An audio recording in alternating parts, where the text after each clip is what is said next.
Hello and welcome to the Glow Up Method. This is a place where we talk all things personal development, self-improvement, self-empowerment, self-care, our relationships with our children, our partners. My name is Natasha and I'm super excited to be here with you today. For those of you just tuning in for the first time, welcome. I'm so grateful that you found me.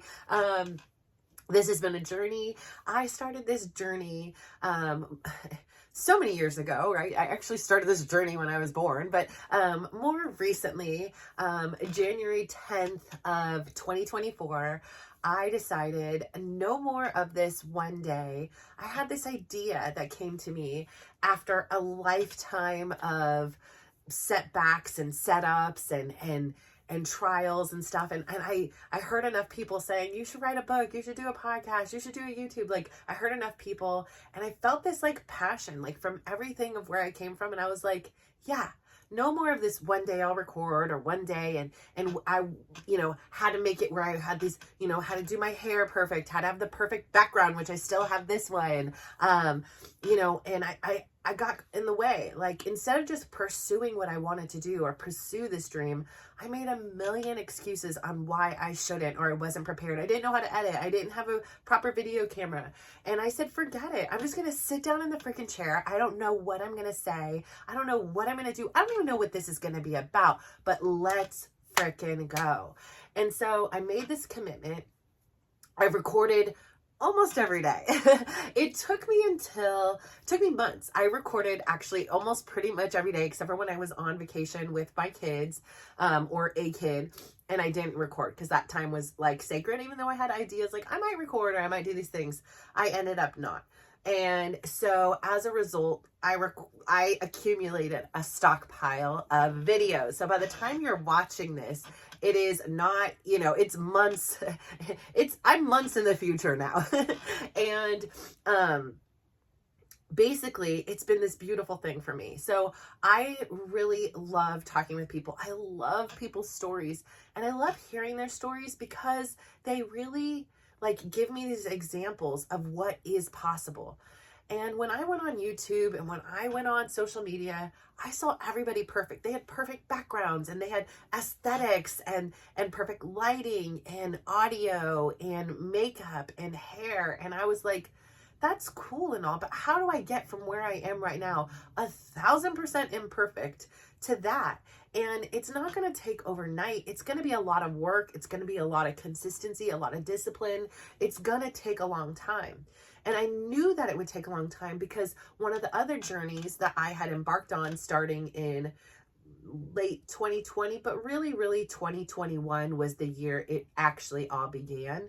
I began a weight loss journey. I was 300 pounds and I had high blood pressure, high cholesterol, pre-diabetic, fatty liver disease. I couldn't even walk up my stairs without like keeling over and like breathing, like, like what is this called? Panting,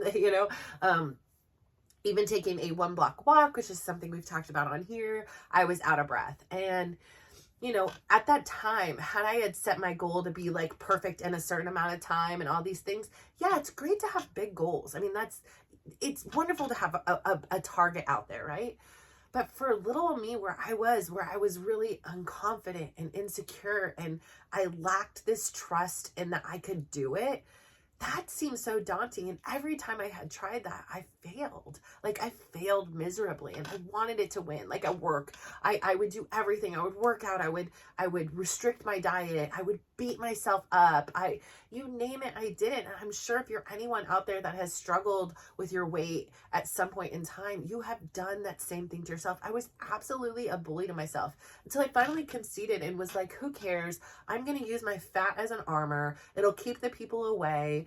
They're discriminating because they don't know me. And if they don't want to know me, then fine. I don't need to know them, And in many ways, I was content with my life. I had kids, I had a husband, and it was what it was. Like, it was. I had my food. That was, one thing I used to say is like, I don't really drink. I don't smoke. I don't do drugs. Like, I'm not a shopaholic because obviously the clothes weren't that cute on me anyway. Like, like I said, I've talked about on here, shout out for there being big girl stores, because I don't remember that like in the early part of my journey, or I just didn't, or wasn't aware. But let me tell you, I don't know who is designing this and for what body, but it wasn't mine. It was just the most unflattering things ever, you know. And the baseline wasn't like, is this cute? The baseline is like, does it fit and cover up enough of the rules? That was like, okay, you did, you're coming home with me. So it wasn't a real big shopaholic. We didn't have a whole lot of money, like disposable income, to be a shopaholic in other ways. I definitely was a momaholic, if you can call that. You know, I don't know if that's a thing. You know, my kids were my air, my breath, the water, the food. Like, they were everything to me. They still are, but I have also become a part of the equation, you know, where it isn't only about them anymore. It is also like about me. I deserve a seat at the table as well. And it's taken me a really long time to get to that place where I believe it. And so my weight journey started off messy, and it was painful, and I didn't know if it would work, and I didn't know what to do. And some things I tried worked, and some things failed, and it just started to click as I was really nice to myself. And so I took that same formula that I did to go from 300 pounds, and I don't know what I weigh now. I really have no idea. Once I hit about, I think it was about 180, I had lost 120 pounds, 115, 120, somewhere in there. I had this realization. I mean, my goal was this. I was going to take it one day at a time. I was going to be really nice to myself. I was taking it 1 pound at a time. The only time I kind of took it more than a pound was like, I really enjoyed, I would call it leveling up or leveling down, actually. And it was like, you know, if I was 179 or 170, you know, 171, getting to that 169, getting to that next, you know, 150, 140, like that next, you know, 140 number. It was something, actually not 140, it would have been 250, 2 whatever. I never even saw a scale of those numbers. So who knows? Maybe it's there. I don't know. It doesn't make a difference anyways, but I don't know what the number is. And anyways, so I had this realization that the whole journey I was on, like my whole purpose for it was twofold. Number one, I adored my grandma. Like, my grandma, if there was a soulmate for me, like she's the one. Like, I don't know, there was something magical about her. Like, I could just look at her and like I felt my spirit come alive. Like, I just felt joy. I just felt home. I felt like in peace. And so I I adore the relationship I had with my grandma. And I just cannot await until the role is reversed and I am the grandma and there is a little Natashinka, you know, not literally, but maybe, you never know, that is my grandchild, or somebody else. It could be a boy. I'm not saying it has to be a girl, but to have that relationship of this grandmother and grandchild. And I had the realization, if I keep this going at 300 pounds and where I'm keep gaining, and my health is declining rapidly, I'm having chronic migraines, I was having irritable bowel syndrome, I was cranky. It felt like I could feel the blood pressure pulsing in there. My resting heart rate was extremely high. Yes, there's no guarantees that I can't go out and get hit by a bus, right? Random stuff happens. But what I did know for sure is if I continued my route, continued with my weight as it was, then I was really going to be in a lot of trouble. It was hard to tie my shoes. I mean, you just don't think about it. Like, as a slender person now, you know, curvy, slender, you know, then the brand, you know, I don't know what I am, but, you know, as somebody who is in a body type like mine now, if I had never been big, I would never realize how hard it was, because you just don't know until you walk in that shoe, right? You just don't know how really hard it is to get into a car sometimes and to get off of a sofa. Not only for the physical part, but the mental. Like, there's a lot of mental, at least for me, there was a lot of mental going on. And it just was hard. Life was really hard. You know, imagine you have a backpack, and it's, for me, at my last time, and I know I'm much skinnier than them, but like 120 pounds plus of weight I'm carrying around. Can you imagine? So every time I see somebody at the gym and, they don't know me and they're thinking this girl's spaz, she's probably always been this way. I love to share my story and say like, no. And then the ones that have seen me slowly go down, they're just like, wow, it inspires us to come. It inspires us to push ourselves a little bit harder in the class and really enjoy your energy. You say, I have this energy and I come with this spirit now because I can. For so many years, I couldn't move the way I wanted to. And now I can. And I it's borrowed time. At some point in my life, I'm not gonna be able to move like this because number one, I'll be dead. Like, let's just be straight, honest with that. Like, I won't be here anymore. So clearly can't move. But I don't know what's gonna happen between here and that point. So if I can move today, why not move the heck out of my body? Shake them hips like nobody's watching.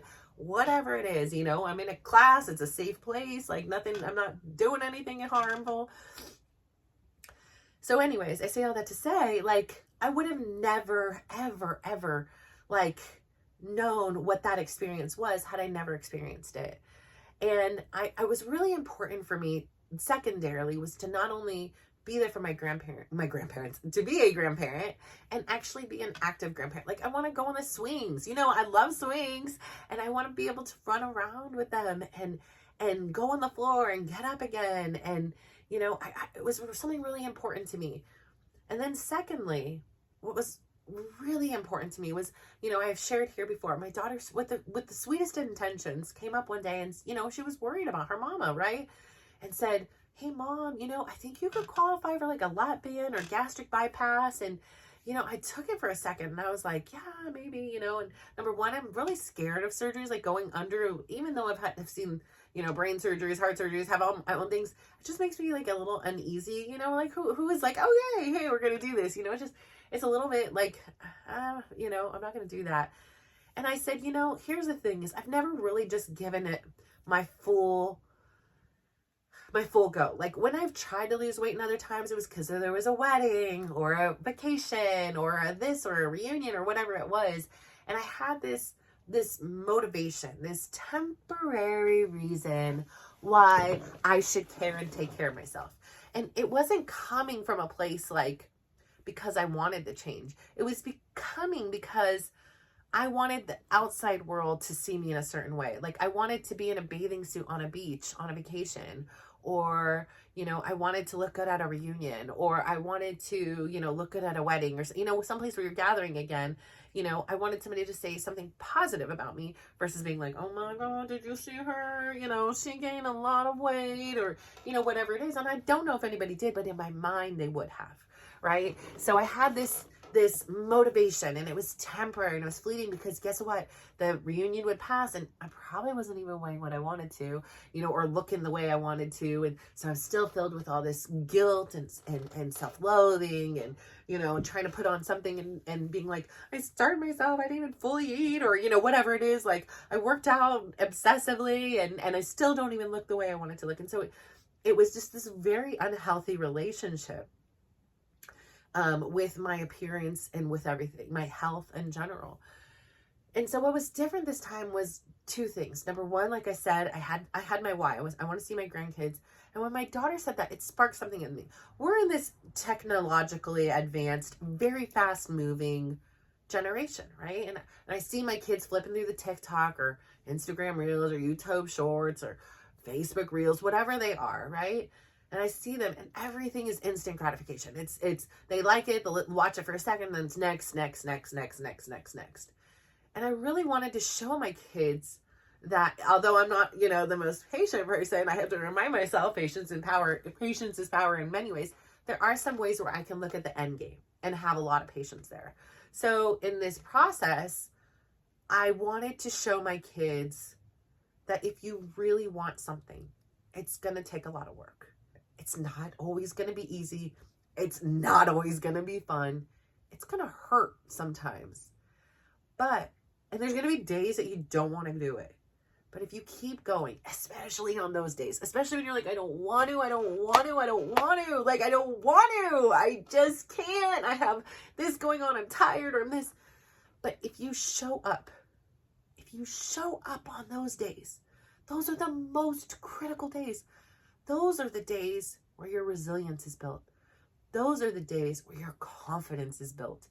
Those are the days when you believe in yourself a little bit differently. Because when things are easy, whatever it is, a relationship, a job, school, weight journey, whatever it is, when it's easy, that's easy. It's easier to show up. But when life gets hard and you want to just bury yourself in a blankie or a bottle of wine or some chocolate, no judgment. Like, we all are humans having our own experience, doing our own thing. Whatever you want to dive yourself into, Netflix, whatever it is, and you just want to do nothing, right? You want to hibernate, you want to hide away. When you get up and you do something, it doesn't need to be yesterday's 100%. You do your 100% for that day. You do that day, that moment's best. In that moment, you create magic. Like, literally, you make magic. And you don't want to, but as soon as it's done, you're so glad you did it. You're like, wow, like that Eminem song. You pulled that inner stuff out of you. And it gives you this confidence and courage. So the next time that your back is against the wall and you're exhausted and you're tired and you're arguing and this and that, you know you can do it. You know that it may feel like your ceiling is here, but it's really here or here or here. So you keep going. And so this journey for me on this YouTube podcast, whatever it is, whenever you're watching this thing, because it's going to be months in the past, it took me a long time to feel comfortable sitting in this chair. It took me a long time to come to my own, to be like, what is it I want to do? Like, what am I doing here? I don't know. And there's still days, most days I sit here and I have literally no idea what we're going to talk about.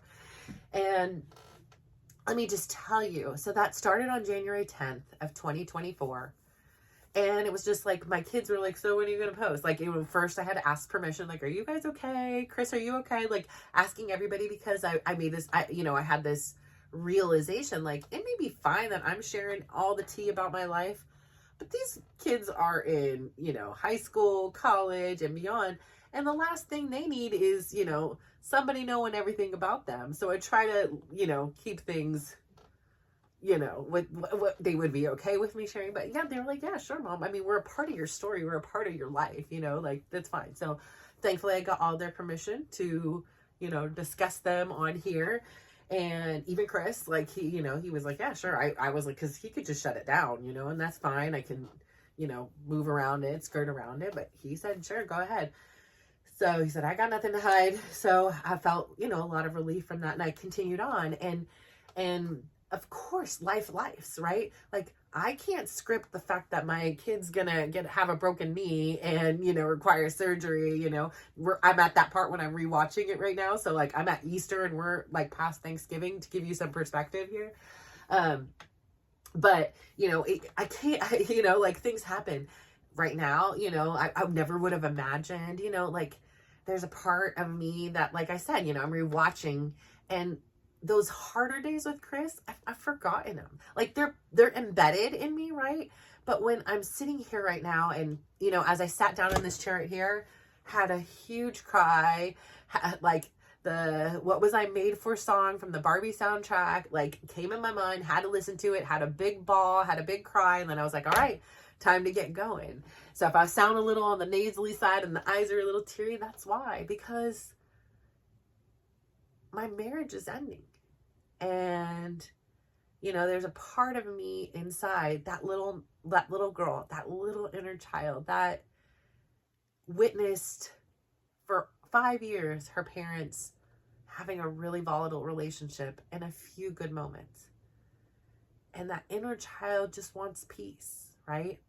And then there's that inner child that is so wanting this stability, that is so wanting this loyalty and love, that she'll do anything.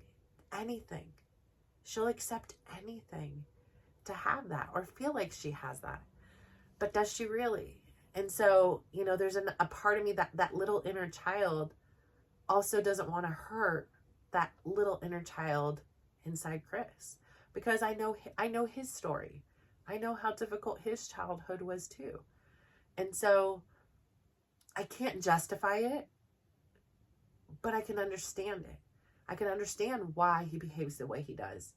And the thing about me is like, I don't want to fight. Like I don't want to fight. I just want peace. And I think it goes back to that little girl who heard all the fighting, who saw all the violence and the disarray in the house, and she just wants peace. She just wants to crawl into the closet with her little brother and blast the record player and pretend none of it's happening. And after it's done, go clean it up as if it never happened, and kind of turn a blind eye. And I just don't want to fight. But I'm in a position where it's my survival. It's my kid's survival. And no matter how unkind he is, and then kind and then unkind, he's done kind things. I'm not going to say he hasn't. No matter how many times he hurts me, I still can't bring myself to do something that I think may hurt him. And that's my work, right? Like I am the captain of the ship. There is a torpedo coming full-fledged ahead, trying to hit my cruise ship here with my babies on it. And it's irresponsible for me to just keep cruising and pretending like this torpedo isn't coming, guys. It's okay, don't look over here. No torpedoes, guys. It's gonna be okay. That's irresponsible for me. And I'm in this position now where the other parent has neglected his responsibilities and abandoned us in a lot of senses. And so I have the choice, right? There's no gun to my head. I can get up and leave too, right? But that's not me. I'm not gonna do that. I don't want to do that. So here I am. I am the adult. I am the mom, and I'm going to veer away from this torpedo. And I know that this will ultimately hurt Chris. And that hurts me. It really hurts me. I just want the peace. I've said it before. I can put this energy into trying to maintain all the things that I've lost, or I can put all this energy into all the things that I'm going to gain. And I think that I've come to the realization where I kind of have to meet somewhere in the middle. I can't just self-sacrifice for this future place and time. And I think that coming to the acceptance of, the loss, right? The loss of this dream, even though we were far from living the dream, right? Like we did not see eye to eye on so many things, and we just couldn't come together and compromise for whatever reasons, my fault, his fault, nobody's fault, whatever. It just was the way it was. And so there's a grief, right? There's a grieving of this place. Like I say, it's like, this expectation of where I thought things are going to be, even in the worst of days, where it's like, oh, I just expect Chris is going to be here. I expect this is going to happen. He's going to take out the garbage can, whatever it is. And then the reality, and that I don't see Chris's car here anymore. Trash is up to the rest of us. Things are different now. And when you're with somebody for 25 years and, I didn't even realize how much worrying about him I did. I mean, he is the first thing I think about still, 6 weeks later, every day. And throughout the day, he pops in my mind quite frequently. And, I worry about his well-being. And I know he's told me I don't need to worry about it. I know he's said me things like, your plans are not my plans. Like your concerns are your concerns. They're not my concerns. Like, I get it. He doesn't have that same, or at least express the same care or compassion. Like I'm not, for him, he's like, I'm not married to you. We're married on paper and that's it. Like you're nothing to me. You're not my friend. Like he's said all those things. And despite that, like, I don't seek revenge. Like I don't want to hurt him. And if there's a scenario where I do inadvertently, it hurts. And so again, like I said, I'm gonna wrap up this whole part, but like, it's hard too, because where I come from is also that inner child. It's so complex because I am the product of divorce as well. And I did have a parent abandon me. And so there's a part of me that inner child then projects and is in my kids' bodies, right? There's a part of me that knows Chris's story so well from his dad's own abandonment. And so to see that same scenario play out again, it's really hard. It's really difficult because, like I say, not everybody's the same. Not everybody's me. And again, this is like one of our sticking points is Chris is like, well, I'm not you, and I don't think like you, and I don't do things like you. We're very different. And, you know, like for me, like I've expressed on here, I come from a long lineage of mothers who did not stay with their kids. Both sides of my family, ironically. They were not raised, you know, like even my grandma, my dad got married at 15 because my grandma's like, I'm getting married. You need to get your own place. Like you need to go, you know, to find something else. And so he ended up getting married at 15. Then they got an apartment. Funny times, right? Like who's right into a 15-year-old and a 16? My mom was a little bit of a cougar there, but who is right into the 15 and 16-year-old? Now, granted, my grandma's apartment building was here, and they lived in San Francisco. And my mom and dad says the story they told was, the next building over, but ironically, they looked this way, so my grandma could be in her living room and see them coming in and out of the front door. So, she would always say, oh, there's the one your parents lived in when you were little and born or whatever. So, it was a long lineage. My mom wasn't raised by her mom. Her mom wasn't raised by her mom. My grandma wasn't raised by her mom. So it's a long lineage. And here I am, like I say, I am breaking that legacy. I am breaking that curse every day I'm here.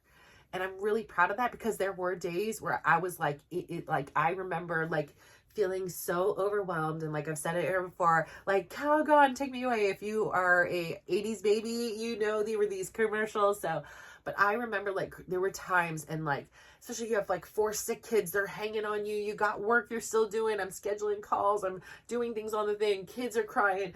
The phones are ringing. Pots are boiling. There's so many freaking things going on. And I would be like, Chris left 10 minutes ago. I'm like, when are you getting home? I can't do this. I just was I can't do all this. This is too much for one person. And there were moments where I'm I'm just gonna leave. It's in my DNA. I would tell Chris, it is literally in my DNA. I have to fight to be here. An alcoholic fights to not drink alcohol. I have to fight to be here because it's a part of me, and I'm so overwhelmed right now. I just want to run, and I obviously never did, and I'm grateful for that. But it's really difficult for me to see this unhealthy pattern. And, especially for somebody who was there for these kids their entire life to then just suddenly not be, it's shocking, and to be oh, and now suddenly you're spending holidays with somebody else's kid, kids, that's shocking, that's shocking. And it's so fast, like I said, it was boom, boom, boom. It's been so chaotic and fast. And in some ways, like I say, it's just too much for the system. I feel like I'm back in that moment. But then on the same turn, it's at least it's just getting over with at once. It's not a healed and dust, a heal and this, a heal and now new thing. Just ripping the freaking Band-Aid off, major key here.